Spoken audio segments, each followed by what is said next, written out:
Any all-in wrestlers in the crowd could have learned a lot.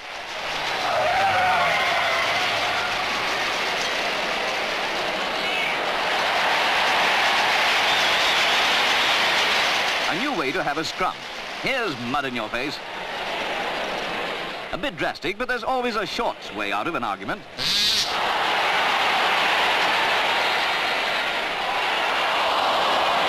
No Frenchman ever likes losing face.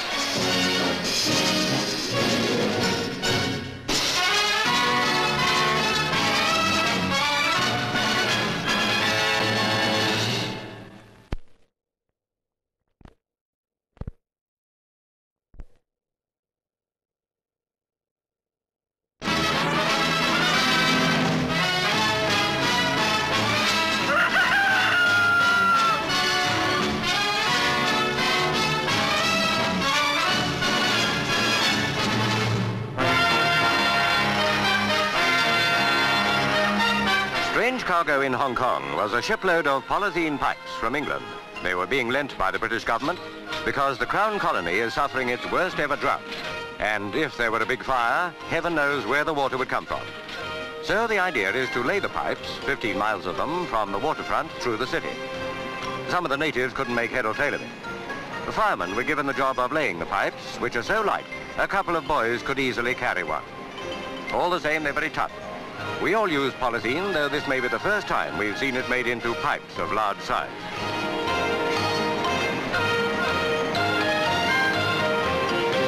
They're laid along the gutters, and there's no difficulty in joining them by using a watertight clip ring. A fireboat moored close in took part in the trial. Every polythene pipe led off a fire engine, to which the boat pumped seawater. When all connections were made, the Hong Kong authorities were very relieved. If there had been a fire before the pipes arrived, a calamity could hardly have been averted. On the trial, everything worked perfectly. The pipes will be kept out there until the rains come and restore the normal supply of water. A large fire in congested Hong Kong is too appalling to contemplate.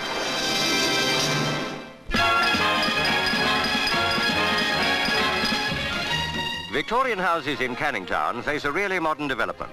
A group of 39 council houses all looking onto the green. Even by present standards, these houses are almost luxurious. The central heating is by fan-blown warm air from electric storage heaters. The dinette has a serving hatch to the kitchen. And in all ways, these are family houses, built as an experiment which looks like being widely followed.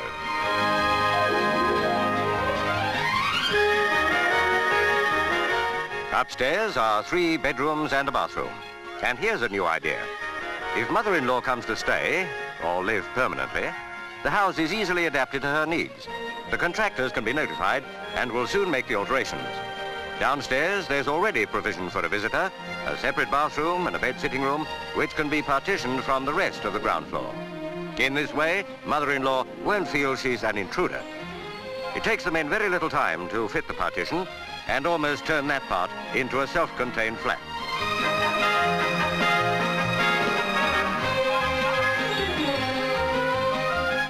She can see for herself how comfortable it is. Rents of the houses are about £2.15 a week, plus rates. The central heating costs £1 a week. Gracious living within reach of everyone's pocket. There's going to be some waiting list.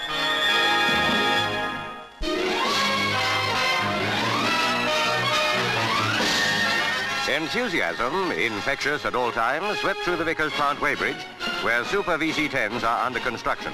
The men had heard that an aircraft from this high-class stable had flown to Khartoum and back in 12 hours. BOAC have ordered 30 Super VC-10s and 12 standard types. In 2 months' time, their first one will be carrying passengers to West Africa, and before the end of the year, they'll have these aircraft on 10 or a dozen routes. Each plane can carry more than 100 people, cruising at over 600 miles an hour. They're complicated machines, these jet planes, and what an impressive length of interior.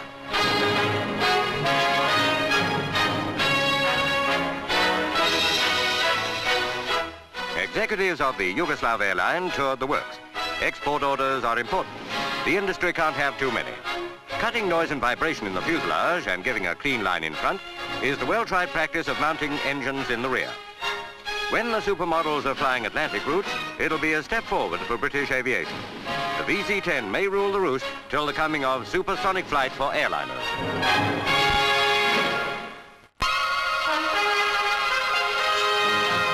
On the stocks at Selby, the Ross Valiant was ready to be launched. She's an all-freeze trawler, the first ship this year out of this yard on the Yorkshire Ooze. The Ross Valiant trawls from the stern. When the catch is landed, it's frozen to minus 20 degrees Fahrenheit. The four-blade prop is driven by 3 diesel engines, each developing more than 1,100 brake horsepower. There was something special about the way they planned to put her into the water, as we shall see.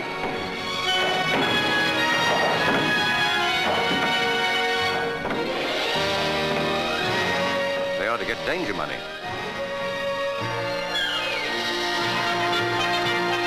It's a secret no longer.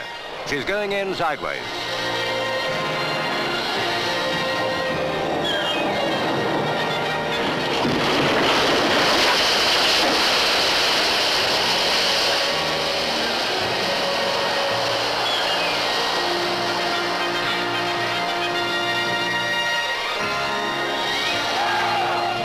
There's room to build another one now. So good luck to Ross Valiant, the new distant waters trawler.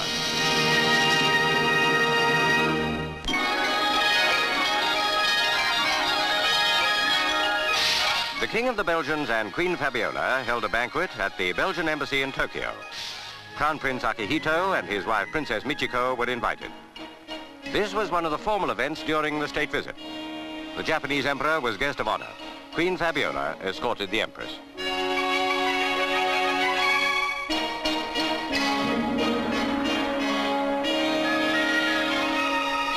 In the gardens of the Katsura Palace, in a very old-world atmosphere, the royal visitors saw a game played in Japan centuries before soccer was invented.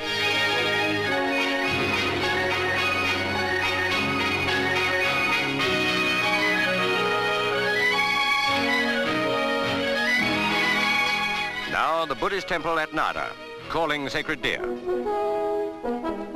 Sacred they may be, but not above answering the call, come and get it.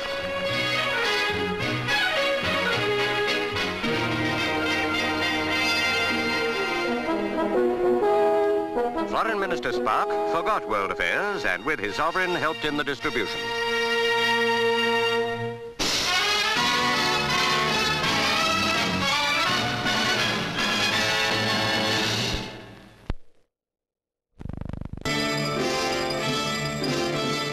It's the first alpine skiing event of the game so far. The downhill, a drop of 950 feet in just under 2 miles. There are 84 starters facing one of the severest tests in the Olympics. Chuck Ferry's America. Karl Schranz, Austria, a big favorite. As Austria is the host nation of the Winter Games, most of the 30,000 spectators are rooting for Karl. Jerry Buryakovsky takes a bad fall. Now the popular European ace, Jus Minch of Switzerland. He won 4th place.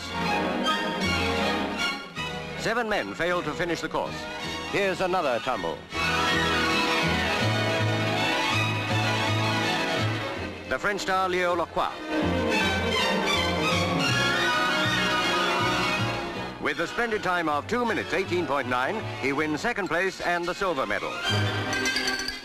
Hero of the day, Egon Zimmermann, a 19-year-old Austrian. His time is 2 minutes 18.6, and that marvelous performance wins him the gold medal. A very popular victory for Austria.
mecca of music lovers tonight is the Royal Tottenham, home of Mecca dancing.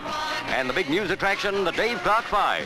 Back, you might say, at their own home. And what a return. With Glad all over, they've headed the hit parade. But international fame they've taken in their stride. That's one thing.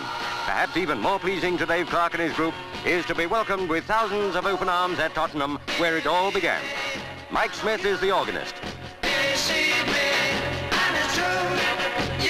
Dennis Payton, tenor sax. You don't love me anymore. Rick Huxley, bass guitar. You think you're the big one. You think you're the big one. Lenny Davidson, guitarist. A small group with a mountain of talent.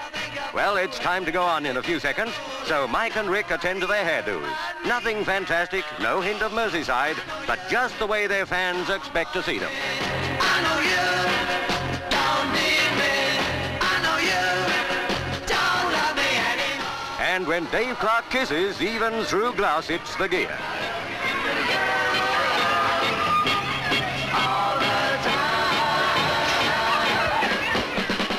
The Royals full as the Dave Clark 5 play again on the stage they know so well. No wonder everybody here is glad all over. All of the time.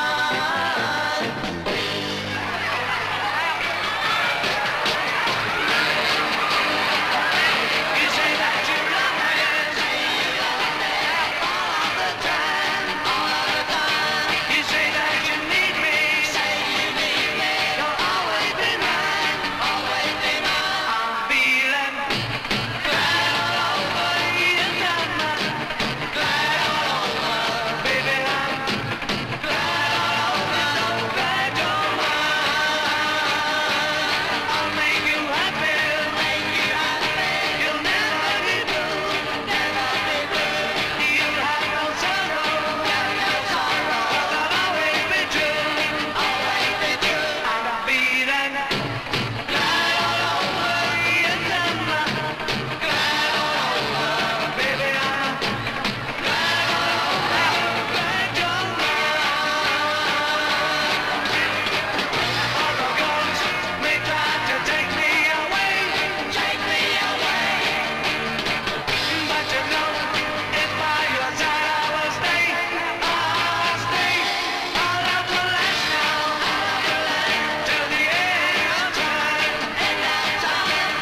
Because this love now. Because this love is only yours and mine. Yours and mine. And I'm feeling glad all over you, mama. Glad all over, baby. I'm glad all over. So glad you're mine.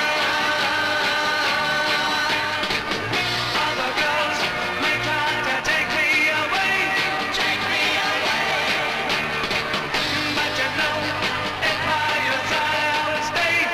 I'll stay. Our love will last now. Till the end of time. End of time.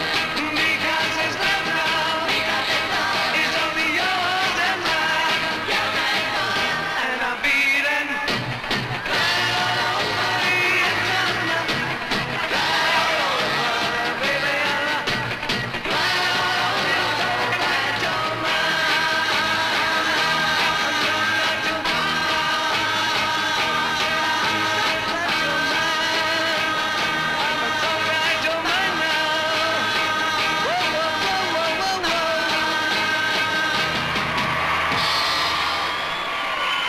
Heard now for the first time, even before the disc is on sale, is their new number, Bits and Pieces.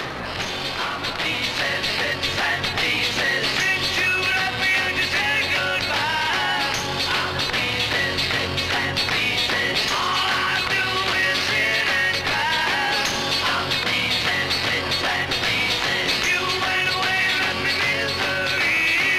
I'm pieces, bits and pieces. That's the way it'll always be. I'm pieces.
On the tarmac at Wittering, Northamptonshire, are the modified Victor bombers ready to hoist blue steel rocket missiles. That combination will be Britain's main deterrent until at least 1970. In war, the blue steel would be released by the bomber about 150 miles from the target and home its way there at several times the speed of sound. As the Victors can now operate at more than 10 miles high, it's long odds against enemy interception.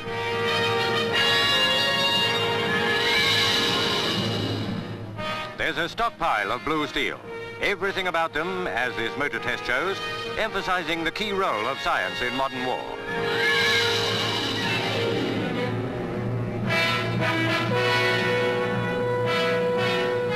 The Victors can now also fly at no more than treetop height, for which they employ camouflage protection. Air Minister Hugh Fraser watched the demonstration flight with the bombers carrying blue steel. When flying low, they would escape detection by enemy radar. The RAF and NATO Air Command believe that V-bombers plus blue steel will do the job assigned to them for the next few years.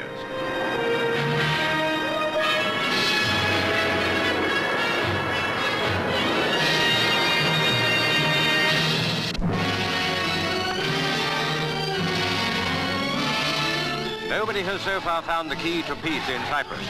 The Greek Cypriots, who are the biggest part of the population, say they don't want NATO to provide the international garrison. They follow the Makarios line and want the United Nations to police the island.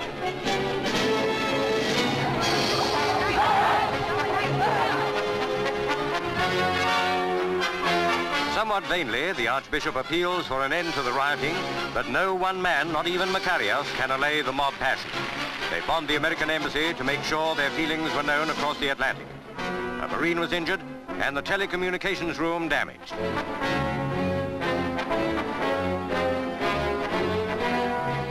An hour later, there was an explosion in a hotel near the British High Commissioner's office. It blew a hole in the wall and damaged a car owned by one of the 20 Britons staying there. As these films are on the way to London, at least 31 people were killed in a clash 16 miles from Nicosia. Leave Cyprus at once was the advice from Washington to the families of the 1,300 Americans employed on the island. Many took it. It's clear now that the old settlement agreed between the Greek and Turkish Cypriots was not acceptable. Another way to peace will have to be found.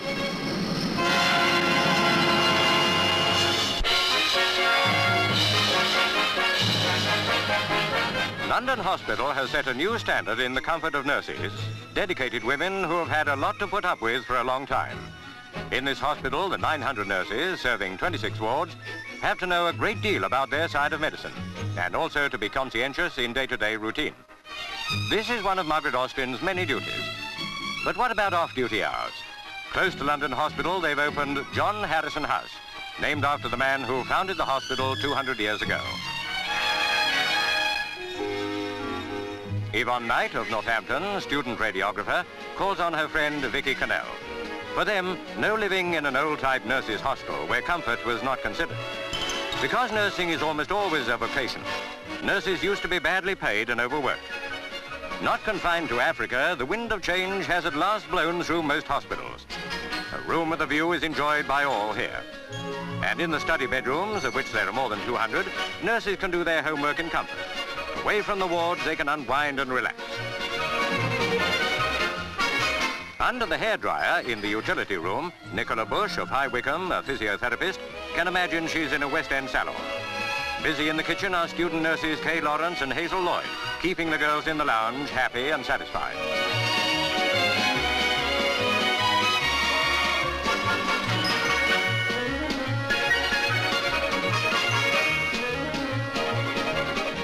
A popular facility is the basement, where if that wind of change gets any windier, they can keep a Bentley or so.